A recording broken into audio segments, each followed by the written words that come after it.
പദ്ധതികളൊന്നുമില്ല, ആകെയുള്ള ഒരു ദേശീയപാത വികസനം മാത്രമേ എടുത്തു പറയുവാൻ ഉള്ളൂ. ശ്രീ എം ജയചന്ദ്രൻ, തെറ്റല്ലല്ലോ അക്കാര്യം? ദേശീയപാത വികസനം അതൊരു വലിയ നേട്ടമായിട്ട് പറയുന്നുണ്ട്. പക്ഷേ അത് സംസ്ഥാനത്തിന്റെ സ്വന്തം പദ്ധതിയൊന്നുമല്ലല്ലോ, കേന്ദ്ര സർക്കാരിന്റെ പദ്ധതി, അതിൽ സംസ്ഥാന സർക്കാരിന്റെ സഹായം, ഇത്രയേ ഉള്ളൂ. അപ്പോൾ അതിനും അപ്പുറത്തായിട്ട് ഒരു വലിയ പദ്ധതികളെ കുറിച്ച് എടുത്തു പറയുവാൻ ഇല്ല. ഞാൻ ഒന്നാം പിണറായി സർക്കാരിന്റെ കാര്യമല്ല പറഞ്ഞത്, രണ്ടാം പിണറായി സർക്കാരിന്റെ മാത്രമായിട്ടുള്ളൂ, അതായത് ഈ 3 വർഷത്തെ കാര്യമാണ്. പിന്നെ ഈ സാമൂഹ്യ സുരക്ഷാ പെൻഷന്റെ കാര്യം പറയുമ്പോൾ കുടിശ്ശിക കിടക്കുകയാണ്. ഈ തെരഞ്ഞെടുപ്പ് സമയത്ത് ഒരു 3 മാസത്തെ കുടിശ്ശിക കൊടുത്തു, ശരി, പക്ഷേ 6 മാസത്തെ കുടിശ്ശിക കിടക്കുകയാണ്.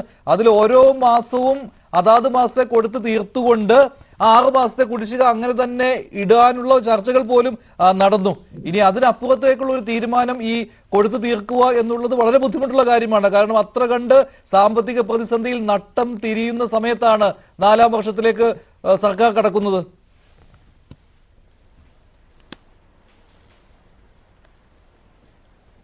മഞ്ജുഷ, ഈ പറഞ്ഞ കാര്യങ്ങളിൽ താങ്കൾ ചൂണ്ടിക്കാണിച്ചതും ഇപ്പോൾ ശ്രീകുമാർ പറഞ്ഞതുമായ കാര്യങ്ങളിൽ പിന്നെ ചില കാര്യങ്ങൾ മാത്രമാണ് പ്രധാനപ്പെട്ടതെന്ന് നിങ്ങൾ പറഞ്ഞല്ലോ. വിഴിഞ്ഞം, പിന്നെ ഒരു ഭാഗത്തുള്ള ഹൈവേ വികസനം, ഇതൊന്നുമല്ല അടിസ്ഥാനപരമായി കേരളം നേരിട്ടുകൊണ്ടിരിക്കുന്ന അടിസ്ഥാന പ്രശ്നങ്ങൾ ഇവയൊന്നുമല്ല. ഒരു ഗവൺമെൻറ് അഡ്രസ്സ് ചെയ്യേണ്ട അടിസ്ഥാനപരമായി ആ സംസ്ഥാനത്തിൻ്റെ അടിസ്ഥാന പ്രശ്നങ്ങളെ എത്രത്തോളം ഗവൺമെൻറ് അഭിമുഖീകരിക്കാൻ കഴിയുന്നുണ്ട്, അത് മറികടക്കാൻ കഴിയുന്നുണ്ട്, അല്ലെങ്കിൽ അതിലേക്കുള്ള ചുവടുവയ്പ്പുകൾ എത്രത്തോളം. ഇതാണല്ലോ ഒരു മന്ത്രിസഭാ വാർഷികത്തിൻ്റെ ഈ വേളയിൽ നമ്മൾ ചർച്ച ചെയ്യുമ്പോൾ ചർച്ചയ്ക്ക് വരേണ്ടത്.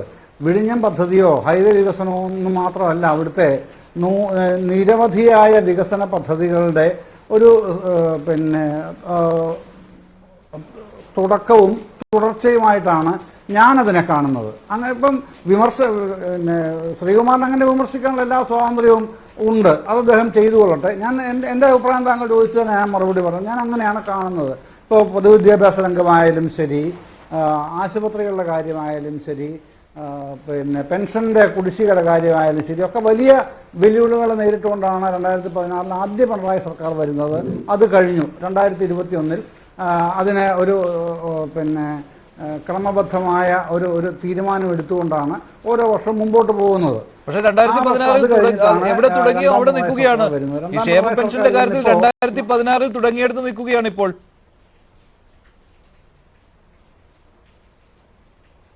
അല്ല, ക്ഷേമ പെൻഷൻ ഞാൻ പറഞ്ഞില്ല, ക്ഷേമ പെൻഷൻ മാത്രമല്ല ഞാൻ ചർച്ച ചെയ്യാൻ താല്പര്യപ്പെടുന്നത്. ക്ഷേമ പെൻഷന്റെ കാര്യം താങ്കൾ ചോദിച്ചുകൊണ്ട് അത് മാത്രം പറയാം. ക്ഷേമ പെൻഷൻ പിന്നെ ഈ 600 രൂപയായിരുന്നു ഉമ്മൻചാണ്ടി അധികാരം ഒഴിയുമ്പോൾ ഉണ്ടായിരുന്ന ക്ഷേമ പെൻഷൻ. ആ തുകയാണല്ലോ കുടിശ്ശിക അടക്കം തീർത്തു കൊടുത്തുകൊണ്ട് 1600 എത്തുന്നത്. അപ്പോൾ ആ കുടിശ്ശിക കൊടുക്കുമ്പോൾ ഇപ്പോൾ 5 മാസത്തെ കുടിശ്ശിക ഇപ്പോൾ നിലവിലുണ്ട്. ഇപ്പം നമ്മൾ ചർച്ച ചെയ്യുന്നത് 36 മാസത്തെ ഭരണത്തിൻ്റെ കാര്യമാണ് ചർച്ച ചെയ്യുന്നത്. ഈ 36 മാസത്തിൽ 5 മാസത്തെയാണ് താങ്കൾ തന്നെ പറഞ്ഞ ക്ഷേമ പെൻഷൻ്റെ കാര്യത്തിലുള്ള കുടിശ്ശിക ഇപ്പോൾ നിലനിൽക്കുന്നത്. അതിൻ്റേതായിട്ടുള്ള കാര്യങ്ങളുണ്ട്, കാരണങ്ങളുണ്ട് എന്നുള്ളത് ഗവൺമെൻറ്റിൻ്റെ വക്താക്കൾ തന്നെ വ്യക്തമാക്കിയിട്ടുള്ളതുമാണ്. എന്തൊക്കെയാണ് അതിൻ്റെ കാര്യങ്ങൾ എന്നൊക്കെ. പക്ഷേ ഇതുകൊണ്ടൊക്കെ ഗവൺമെൻറ്റിൻ്റെ പ്രവർത്തനം സമ്പൂർണ്ണമാണെന്ന് ആരെങ്കിലും അവകാശപ്പെടുന്നുണ്ടോ? ഞാനങ്ങനെ അവകാശപ്പെടുന്നില്ല. ഈ ചർച്ചയിൽ അത്ര അവകാശവാദങ്ങളും എനിക്കില്ല.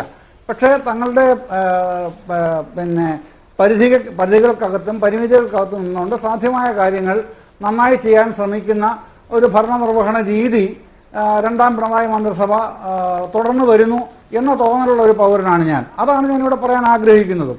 അത് വിവിധ മേഖലകളിൽ അതിൻ്റെ ആ പ്രകടനം നടക്കുന്നുണ്ട് എന്ന് മാത്രമല്ല, നമ്മൾ കഴിഞ്ഞ വർഷങ്ങളിലൊക്കെ ഉണ്ടായിട്ടുള്ള തളർച്ച മറികടക്കാൻ നമ്മളെ സഹായിച്ചത് 2021 2ാം പിണറായി സർക്കാർ അധികാരത്തിൽ വന്നതിന് ശേഷം തനത് വരുമാനത്തിലുണ്ടായിട്ടുള്ള വളർച്ച.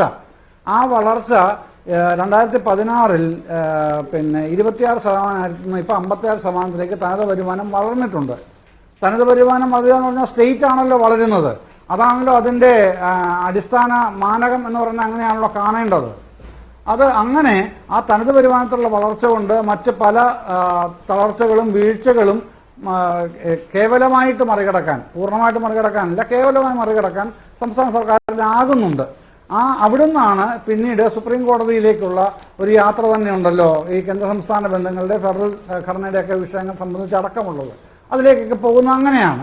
പിന്നീട് ഇതിൻ്റെ ഇടയ്ക്ക് തന്നെയാണ്, അങ്ങനെയാണെന്നല്ല, അതിൻ്റെ ഇടയ്ക്ക് തന്നെയാണ് അത്തരത്തിലുള്ള നിരവധിയായ പ്രശ്നങ്ങൾ നേരിട്ടുകൊണ്ടാണ് ഈ പിന്നെ മുന്നോക്കം സഞ്ചരിക്കാനായിട്ട് ഗവൺമെന്റ് ശ്രമിച്ചുകൊണ്ടിരിക്കുന്നത്. പക്ഷേ ഇതിന് ഒരു കാര്യം എന്ന് പറയുന്നത് ഈ ഭരണ തുടർച്ചയ്ക്ക് കാരണമായതാണ് മാത്രമേ ഉള്ളൂ. ഭരണ തുടർച്ചയ്ക്ക് തന്നെ കാരണമായതാണ് ക്ഷേമ പദ്ധതികൾ. അത് രണ്ടാം പിണറായി സർക്കാരിന്റെ കാലത്ത് അത് തടസ്സപ്പെട്ടു എന്ന് പറയുന്നത് സർക്കാരിന് ഒട്ടും ശോഭനകരമായ ഒരു കാര്യമല്ല. അതിൽ സാമൂഹ്യ സുരക്ഷാ പെൻഷൻ മാത്രമല്ല, മറ്റു പല ഇൻഡെക്സുകളിലും പ്രശ്നമുണ്ടായി. സപ്ലൈകോ വിപണന കേന്ദ്രങ്ങൾ കാലിയാകുന്ന കാഴ്ച പല തവണയും ഉണ്ടായി. ഒരു ചെറിയ ഉദാഹരണം എടുത്തു കാണിച്ചു എന്നേ ഉള്ളൂ. അങ്ങനെ ഈ തുടർച്ച ഉണ്ടാകുന്നതിന് കാരണമായ ഏതെല്ലാം ഘടകങ്ങളുണ്ടോ അതെല്ലാം ഈ രണ്ടാം പിണറായി സർക്കാരിന്റെ കാലത്ത് പാതി വഴിയിൽ നിലച്ചു പോകുന്നു എന്ന ഒരു അവസ്ഥയുണ്ടായി എന്നതാണ്. ഇനിയിപ്പോൾ 2 വർഷങ്ങൾ ബാക്കി കിടക്കുകയാണ്. അപ്പോൾ ഇനി അടുത്ത ചുവടുവെപ്പിലേക്ക് വരുമ്പോൾ ഇത് മറികടക്കാൻ കഴിയുമോ എന്നുള്ള ചോദ്യമാണ് ഇനിയുള്ളത്. ഞാൻ താങ്കളിലേക്ക് വരാം.